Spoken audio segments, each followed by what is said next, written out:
जय हिंद बच्चों, आप सभी का स्वागत है आपके अपने इस एबीसी कोचिंग यूट्यूब चैनल में। आप लोग कैसे हैं? आशा करता हूं आप लोग स्वस्थ और मस्त होंगे और अपनी पढ़ाई जो है काफी अच्छे से कर रहे होंगे। देखिए, आज की यह वीडियो आप सभी के लिए जो है ना बहुत ही खास होने वाला है, इंपॉर्टेंट होने वाला है। आप लोगों को पता ही है कि आज जो है कक्षा 10वीं की सोशल साइंस की जो एग्जाम्स होनी है, तो इस वीडियो को जो आप लोग शुरू से लेकर अंत तक जरूर देख कर जाइएगा, क्योंकि इस वीडियो में सोशल साइंस के ऐसे चुनिंदा सब्जेक्टिव क्वेश्चन बताने वाला हूं जो कि आपके एग्जाम में देखने को मिल सकता है। ये काफी इंपॉर्टेंट है और ये वायरल सारे क्वेश्चन है, तो इसको आप लोग अच्छे से रिवीजन करके जरूर जाइएगा। देखिए, आज की ये जो वीडियो होने वाली है इसमें जो है सोशल साइंस यानी सामाजिक विज्ञान के जो है हम लोग सब्जेक्टिव क्वेश्चन को देखने वाले हैं। ठीक है, सब्जेक्टिव क्वेश्चन देखने वाले हैं जो कि आपके एग्जाम में छपेगा, तो इसको आप अच्छे से नोट कर लीजिए, अच्छे से रिविजन कर लीजिएगा। ठीक है, तो चलिए बच्चों क्वेश्चन की ओर चलते हैं। तो देखिए, सबसे पहला जो क्वेश्चन दिया गया है आपकी हमारी स्क्रीन पर देख सकते हैं, दिया गया कि समूह 77 यानी कि G77 से आपका क्या तात्पर्य होता है। क्वेश्चन ये दोबारा रिपीट भी कर देता है कि G77 से आप क्या समझते हैं, तो दोनों एक ही है। तो देखिए, इसका आंसर इस प्रकार लिखना है बच्चों कि समूह 77 यानी G77 जो है एशिया और अफ्रीका के साम्राज्यवाद से जो है नव स्वतंत्र विकासशील देशों का संगठन है। इस प्रकार से सिर्फ आपको एक लाइन में जो है आंसर लिख देने हैं। ये 2 नंबर का आंसर क्वेश्चन है। ठीक है, 2 नंबर का क्वेश्चन है, सिर्फ मात्र इतना ही लिखना है। चलिए, अगला प्रश्न देखिए, दिया गया है कि निरंकुशवाद से आप क्या क्या समझते हैं। तो बच्चों, इसका उत्तर इस प्रकार देना है कि निरंकुशवाद का जो है यानी निरंकुशवाद का सामान्य अर्थ एक ऐसी सरकार या शासन व्यवस्था से है जिसकी सत्ता पर जो है किसी प्रकार का कोई अंकुश नहीं होता। इतिहास में ऐसी राजशाही सरकारों को निरंकुश सरकार कहते हैं जो अत्यंत जो है केंद्रीकृत सैन्य बल पर आधारित और दमनकारी सरकारें होती थी। इस प्रकार से बच्चों इसका जो है आंसर लिख देना है। ये भी आपका जो है 2 नंबर का ही जो है क्वेश्चन है। ये भी क्या है, ये 2 नंबर का क्वेश्चन है। इसको आप लोग अच्छे से रिपीट कर लेना, अच्छे से जो है आप लोगों को क्या करना है, रिवीजन भी आप लोगों को अच्छे से कर लेना है। ठीक है, तो चलिए आगे बढ़ते बच्चों अगले प्रश्न की ओर। देखिए, अगला प्रश्न दिया गया है कि लोकतंत्र एक जो है राजनीतिक दल क्यों आवश्यक है, यानी कि लोकतंत्र के लिए जो है एक राजनीतिक दल जो है क्यों आवश्यक होता है। तो देखिए, उत्तर इस प्रकार लिखना है कि राजनीतिक दल लोगों का ऐसा समूह होता है जो साथ मिलकर जो है चुनाव लड़ते हैं, सत्ता में जो है भागीदारी करते हैं, समाज के विकास के लिए कुछ नीतियों एवं कार्यक्रमों पर जो है सहमत होते हैं तथा उन पर जो है मिलकर काम करते हैं। आगे पैराग्राफ चेंज करते लिखना है कि बिना राजनीतिक दलों के लोकतंत्र के बारे में कल्पना करना ही असंभव है, क्योंकि अगर दल ना हो तो सारे जो है उम्मीदवार स्वतंत्र या निर्दलीय होंगे, तब इनमें से कोई भी बड़े नीतिगत बदलाव के बारे में लोगों से चुनावी वायदे करने की स्थिति में नहीं होंगे। सरकार बन जाएगी पर उसकी जो है स्थिति संदिग्ध होगी। निर्वाचित प्रतिनिधि सिर्फ अपने निर्वाचन क्षेत्रों के लिए कामों के लिए जो है जवाबदेह होंगे, लेकिन देश कैसे चले कोई उत्तरदायी नहीं होगा। इसलिए लोकतंत्र में जो है राजनीतिक दल का होना बहुत ही आवश्यक होता है। इस प्रकार से बच्चों इसका जो है उत्तर आपको लिख देना है। ठीक है, चलिए आगे बढ़ते अगले प्रश्न की ओर। नेक्स्ट प्रश्न देखिए बच्चों क्या दिया गया। अगला सवाल आप हमारे स्क्रीन पर देखें, दिया गया है कि संसाधन से आप क्या समझते हैं, या पूछा जाएगा संसाधन क्या है, तो आंसर एक ही वही लिखना है। देखिए, उत्तर आपको इस प्रकार लिखना है बच्चों कि संसाधन का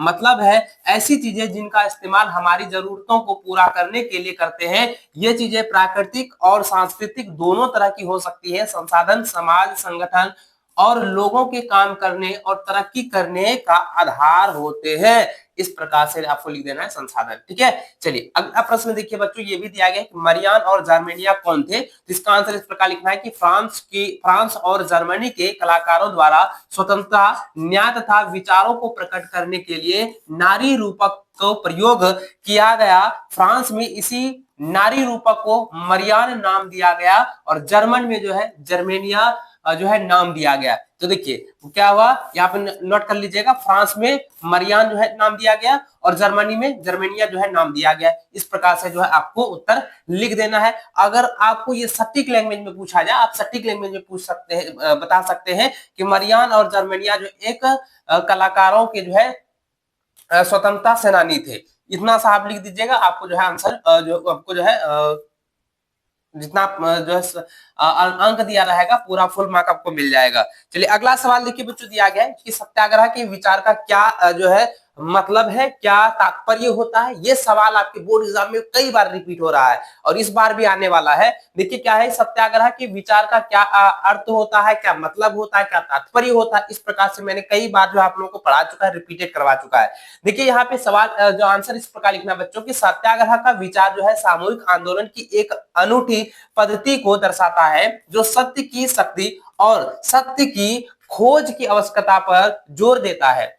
यह इस विश्वास की पुष्टि करता है कि यदि कारण सही है और लड़ाई अन्याय के खिलाफ है तो उत्पीड़न के खिलाफ शारीरिक बल या जबरदस्ती की कोई आवश्यकता नहीं है। इस प्रकार से जो है आपको सत्याग्रह के विचार का मतलब बता देना है। ठीक है, चलिए नेक्स्ट प्रश्न देखिए बच्चों क्या दिया गया है। अगला प्रश्न कहता है इटली एकीकरण की प्रक्रिया का संक्षिप्त वर्णन करें। मैंने आपको कहा ही था कि इटली एकीकरण को याद कर लेना है, तो भाई ये फिर से मैं लेकर आ चुका हूं, इसको आप लोग याद कर लीजिएगा, आज एग्जाम में आपको लिख देने हैं।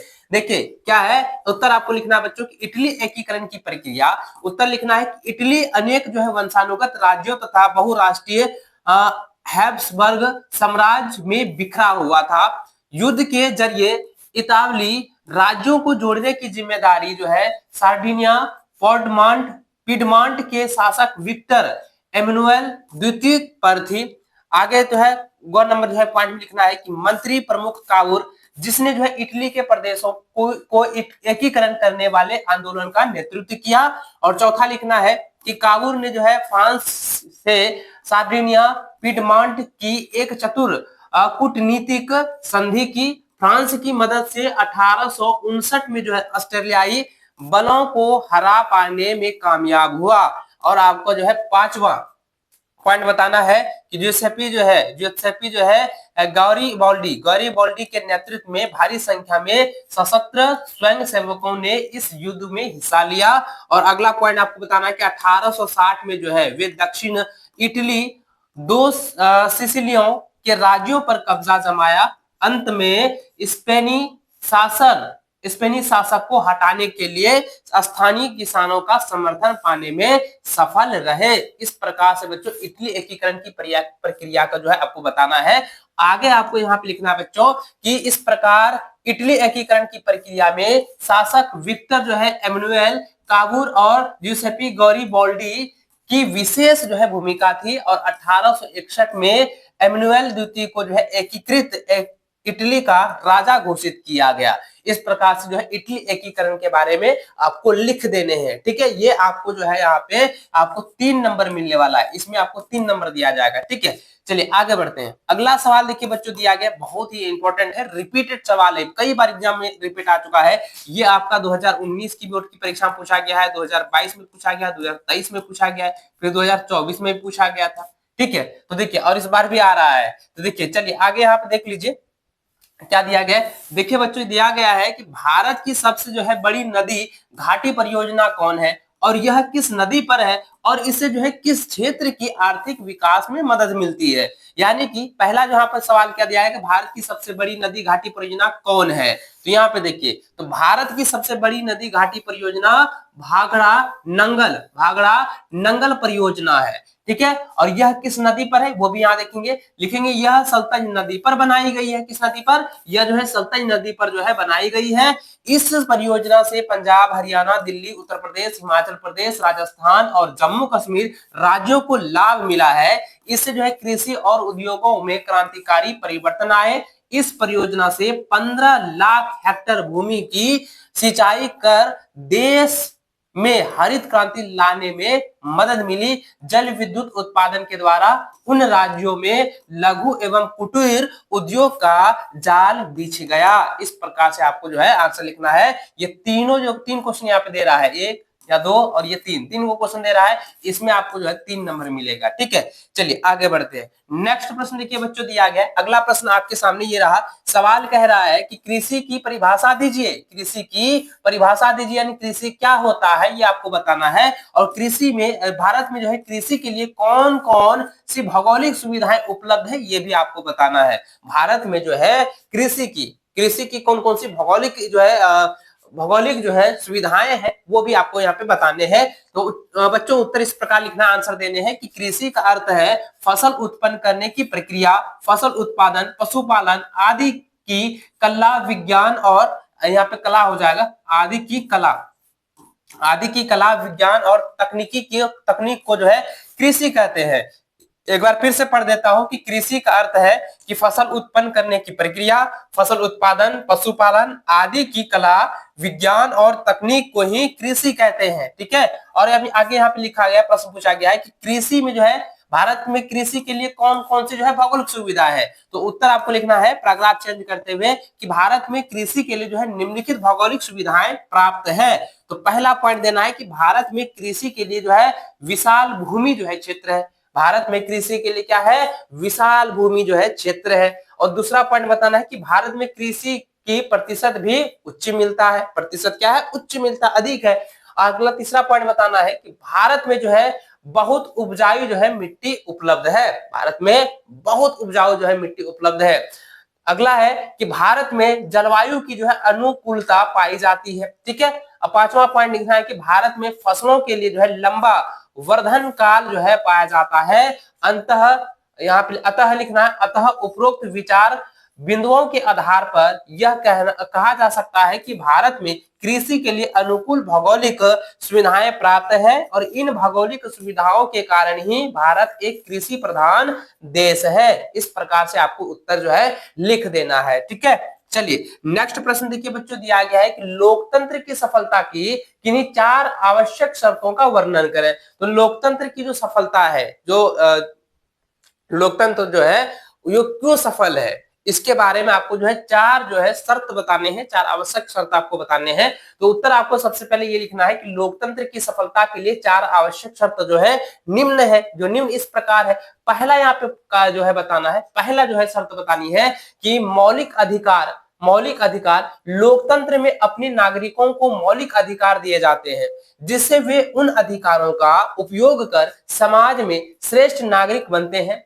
मौलिक अधिकार के अंतर्गत किसी भी धर्म को मानने का अधिकार, विचार एवं अभिव्यक्त का अधिकार, सामाजिक समता का अधिकार आदि मिलने से नागरिकों का समुचित कल्याण होता है। साथ ही इससे निर्णय लेने की प्रक्रिया में उनकी भागीदारी सुनिश्चित होती है। इससे लोकतंत्र सुदृढ़ होगा एवं लोकतंत्र में आस्था रहेगा। यह पहला जो आपको यहाँ पे शर्त बतानी है। दूसरा शर्त आपको बताना है बच्चा कि शिक्षित जनता, क्या बताना है, शिक्षित जनता। पहला क्या था, मौलिक अधिकार, दूसरा बताना है शिक्षित जनता। आगे लिख देना है कि लोकतंत्र की आवश्यकता शर्तों में, लोकतंत्र की आवश्यक शर्तों में लिखना है, लोकतंत्र की आवश्यक शर्तों में शिक्षित जनता का होना अति आवश्यक है। शिक्षित जनता को ही अपने अधिकारों एवं कर्तव्यों का ज्ञान होता है। वह देश की समस्याओं को समझ सकते हैं एवं उसके निराकरण के लिए प्रयत्नशील हो सकते हैं। शिक्षित जनता होने से अपने मौलिक अधिकारों का सदुपयोग कर सकते हैं, साथ ही मौलिक कर्तव्यों का भी निर्वहन कर सकते हैं। ये जो है आपका दूसरा शर्त हो गया। ठीक है, 4 को पूछा गया था, 2 को बता दिए। अब तीसरा शर्त आपको बताना है कि आर्थिक समानता। तीसरा का क्या बताना है, आर्थिक समानता के बारे में लिखना है। यदि हम लोकतंत्र को मजबूत करना चाहते हैं तो जनता को आर्थिक समानता के स्तर को कायम करना ही होगा। अन्यथा आर्थिक असमानता होने से जनता में अराजकता की स्थिति पैदा होगी जिससे लोकतंत्र कमजोर पड़ता जाएगा। ये तीसरा शर्त बताना है। और अंतिम आपका जो है चौथा शर्त बताना है कि प्रेस की स्वतंत्रता, यानी कि प्रेस जो है स्वतंत्र का चौथा स्तंभ है। देखिए प्रेस का जो है स्वतंत्रता होना चाहिए, यानी कि जो न्यूज वाले हैं वो सभी, उन सभी का जो है स्वतंत्रता होनी चाहिए, क्योंकि न्यूज जो होता है ना, न्यूज जो होता है वो क्या होता है, लोकतंत्र का चौथा स्तंभ होता है, लोकतंत्र का चौथा स्तंभ होता है। तो इसका उत्तर इस प्रकार लिखना है कि अतः इसी आगे इसी में लिख देना है पैराग्राफ चेंज करते हुए, यानी कि जो चौथा शर्त है गया था ये बता देना प्रेस की स्वतंत्रता चौथा पॉइंट में, और आगे पैराग्राफ चेंज करते हुए लिखना है कि अतः इसकी स्वतंत्रता जो है सुनिश्चित करके ही लोकतंत्र को मजबूत किया जा सकता है। यदि प्रेस स्वतंत्र होगा तो सरकार की गलत नीतियों का भंडाफोड़ करके जनता के सामने जो है प्रस्तुत करेगा, साथ ही सरकार की अच्छी नीतियों को जनता के सामने जो है व्यापक रूप में रखेगा। इस प्रकार वह सरकार के जनमत के लिए के रूप में जो है कार्य करेगा, जिससे जो है लोकतंत्र मजबूत रहेगा। इस प्रकार से दोस्तों आपको क्या करना है, इसका आंसर जो है 4 शर्तों में बता देना है कि लोकतंत्र की सफलता जो है उनकी 4 आवश्यक शर्तें जो है इस प्रकार है। 4 शर्तें जो है आपको बता देने हैं, ठीक है। चलिए आगे बढ़ते हैं। अगला सवाल लिख दिया गया, बहुत इंपॉर्टेंट सवाल है। सवाल कहता है कि समवर्ती सूची से क्या तात्पर्य है। समवर्ती सूची से आप क्या समझते हैं, या समवर्ती सूची से आपका क्या तात्पर्य होता है, इसमें जो है कौन कौन से विषय सम्मिलित होते हैं ये बताना है। सबसे पहले याद आनेंगे कि समवर्ती सूची के क्या तात्पर्य है। देखिए समवर्ती सूची के क्या तात्पर्य है, सबसे पहले इसको हम लोग समझेंगे, ठीक है। देखिए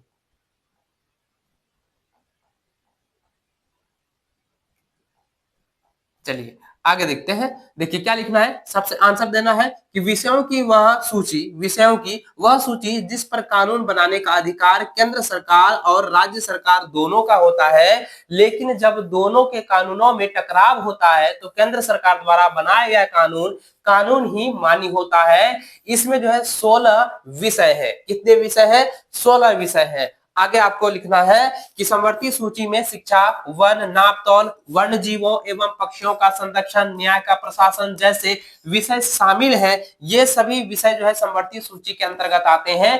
धातव्य है कि 42वें संविधान संशोधन अधिनियम 1976 के तहत 5 विषयों को राज्य सूची में, समवर्ती सूची में शामिल किया गया है। इस प्रकार से जो है आपको लिख देना है, राज्य सूची से क्या किया गया, समवर्ती सूची में जो है शामिल किया गया है। इसको आप स्क्रीनशॉट लेकर भी रख लीजिएगा, इसको आप लोग अच्छे से रिवीजन करते जाएं। चलिए आगे बढ़ते, अगला प्रश्न देखिए बच्चों, दिया गया है कि विदेशी व्यापार तथा विदेशी निवेश में अंतर स्पष्ट कीजिए। उत्तर आपको लिखना है कि विदेशी व्यापार तथा विदेशी निवेश में निम्न अंतर है, यानी निम्नलिखित अंतर है। पहला जो है अंतर बताना है कि विदेशी व्यापार विश्व बाजारों के एकीकरण में मदद करता है, जबकि विदेशी निवेश के कारण भारतीय उपभोक्ताओं को सस्ती कीमतों पर विभिन्न किस्मों तथा गुणवत्ता के उत्पाद मिल जाते हैं, ठीक है।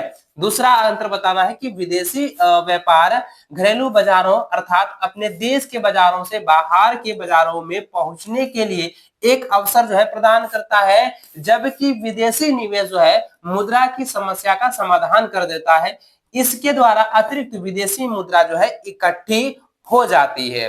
अगला जो है आपका तीसरा का अंतर बताना है कि विदेशी व्यापार द्वारा दूसरे देशों में उत्पादित वस्तुओं के आयात से खरीदारों के समक्ष जो है उन वस्तुओं के घरेलू उत्पादन के अन्य विकल्पों का विस्तार होता है, जबकि विदेशी निवेश के परिणाम स्वरूप भारत सरकार ने अनेक विशेष आर्थिक क्षेत्रों की स्थापना की, जहां विदेशी कंपनियों के लिए सब प्रकार की सुविधाएं उपलब्ध कराई गई तथा आरंभिक 5 वर्षों के लिए करों में छूट दी गई। इस प्रकार से जो है आपको उत्तर लिख देना है। और आगे आपको यहाँ पे लिखना है, चौथा अंतर बताना है कि अब दो देशों के बीच, यानी कि अब देशों के उत्पादन एक दूसरे से हजारों मील जो है दूर होकर भी एक दूसरे के प्रतिस्पर्धा कर सकते हैं, जबकि निवेश के अंतर्गत जो है उद्योगों को बाजार की जरूरतों के अनुसार जो है उत्पादन करने तथा विस्तार करने की छूट होती है, लिखना है छूट होती है।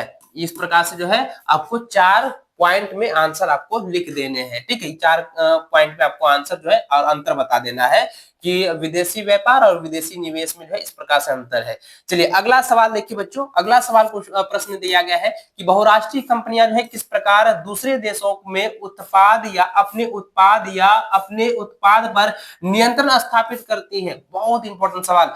आंसर इस प्रकार से लिखना है कि दूसरे देशों में बहुराष्ट्रीय कंपनियां निम्न प्रकार से उत्पाद या उत्पादन पर नियंत्रण स्थापित करती है। पहला लिखना है कि बहुराष्ट्रीय कंपनियां दूसरे देशों में उत्पादन इकाई स्थापित करती है, विशेष रूप से जहां पर बाजार नजदीक हो और कम लागत पर कुशल और अकुशल श्रम आदि उपलब्ध हो, ठीक है। चलिए दूसरा आपको यहाँ पे पॉइंट लिखना है कि बहुराष्ट्रीय कंपनियां उत्पादन के लिए कार्यालयों और कारखानों की स्थापना करती है। तीसरा बताना है कि बहुराष्ट्रीय कंपनियां विभिन्न देशों की स्थानीय कंपनियों के साथ वह संयुक्त रूप से उत्पादन करती है। कई बार वह स्थानीय कंपनियों को खरीदकर उत्पादन का प्रसार करता है। और चौथा बताना है कि बहुराष्ट्रीय कंपनियां छोटे उत्पादकों को उत्पादन का ऑर्डर देती है और जिन्हें अपने ब्रांड के नाम से बेचती है। इस प्रकार से आपको जो है बहुराष्ट्रीय कंपनियां किस प्रकार से दूसरे दूसरे देशों का उत्पाद या उनके उत्पाद पर नियंत्रण करती है, इस प्रकार से आपको बताना है। ठीक है, चलिए आगे आगे देखिए बच्चों, अगला प्रश्न दिया गया है कि तृतीयक क्षेत्र जो है किस प्रकार प्राथमिक और द्वितीयक क्षेत्र को सहायता प्रदान करती है। तो उत्तर बहुत ही आसान है बच्चों, बहुत ही आसान, एकदम सटीक लैंग्वेज में समझे तो तृतीयक क्षेत्र को हम सेवा का क्षेत्र भी कहते हैं। तृतीयक क्षेत्र को हम क्या कहते हैं, सेवा का क्षेत्र भी कहते हैं, है ना। तो देखिए उत्तर इस प्रकार लिखना है, आंसर देने हैं कि तृतीयक क्षेत्र में जो क्रियाएं होती हैं वे प्राथमिक और द्वितीयक क्षेत्रों में सहायता करती है। ये क्रियाएं अपने आप उत्पादक नहीं होता, परंतु उत्पादक क्रियाओं की सहायता हो सकती है। उदाहरण के लिए प्राथमिक और द्वितीयक क्षेत्रों द्वारा किया जाने वाला उत्पादन ट्रकों या रेलों द्वारा अन्य स्थानों पर पहुंचाया जाता है। कभी कभी माल को गोदामों में भी रखा जाता है। अन्य व्यापारियों से टेलीफोन पत्रों द्वारा बात करके बैंकों से रुपया उधार लेकर माल का भुगतान किया जाता है। ये सारे काम तृतीयक क्रियाओं के उदाहरण है। इसका अर्थ है कि तृतीयक क्षेत्र जो है सेवा कार्य करता है, ना कि उत्पादन कार्य, इसलिए इसे सेवा का क्षेत्र भी कहा जाता है या सेवा क्षेत्र के नाम से भी जाना जाता है। और लिख देना है तथा इसलिए इसलिए इसलिए तृतीयक इसलिए तृतीयक क्षेत्र जो है प्राथमिक तथा द्वितीयक, है ना, प्राथमिक तथा द्वितीय क्षेत्र की सहायता करता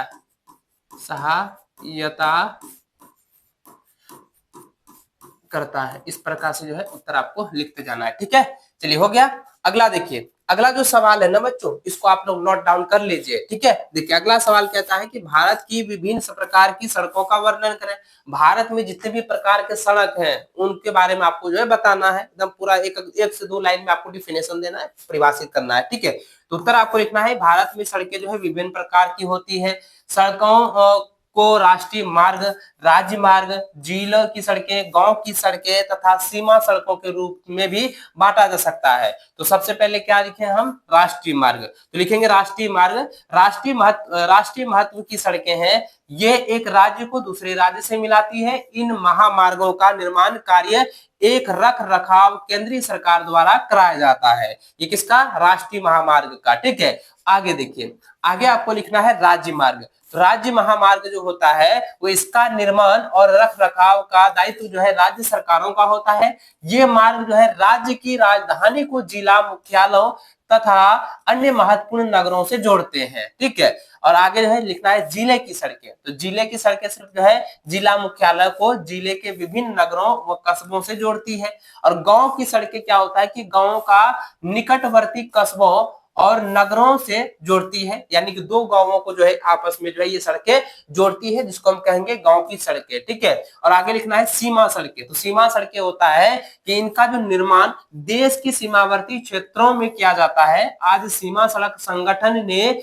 अपनी गतिविधियों को अन्य क्षेत्रों में फैला रखा है। इन सभी क्वेश्चन को बच्चों आप एग्जाम से पहले एक बार जरूर देख लीजिएगा, ये बहुत इंपॉर्टेंट है। ये सारे क्वेश्चन आपके लिए बहुत ही बीबीआई है।